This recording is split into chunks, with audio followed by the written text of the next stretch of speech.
দেশবাসীর উৎসাহ হচ্ছে যে দেশবাসীর সবার প্রতি আমি কৃতজ্ঞ। আসলে তারা আমাদের প্রতি যে অসীম ভালোবাসা দেখিয়েছেন, এক দুইজন মানুষ সব সমাজেই থাকে। আমি সবার প্রতি আসলে কৃতজ্ঞ। আহ, বিশেষ করে আবার আমার এক সাংবাদিক ভাই আমাকে ভাইরাল করেছিল, কিন্তু বাকি সব সাংবাদিকরা যে আপনাদের বুড়ে বুড়ে কাগজ হ্যাঁ, এটা নাম বলেন তো যে আপনি। যে বাকি সাংবাদিক ভাইরা যে আমার পাশে এসে দাঁড়িয়েছেন, এই জন্য আমি আসলে সবার প্রতি কৃতজ্ঞ।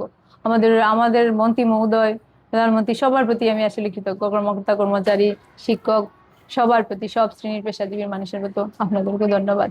আমি প্রথমে এই ভিডিওটা দেখে অনলাইনে আমি নিজেই আপসেট হয়ে গেছি।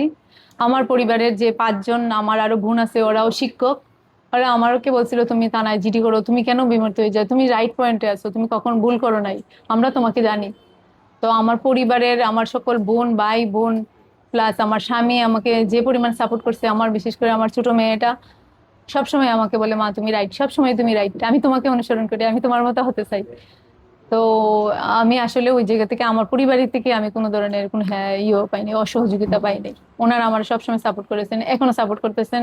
আমি মানে কম্পিউটার বিষয়ে একটু অত বেশি না, কিন্তু আমার এই সবসময় যে আমি কোন ধরনের অ্যানালাইস্টিক ব্যবহার করলে কি ভুল করতেছি, বারবার ওরা আমাকে নক দিতেছে।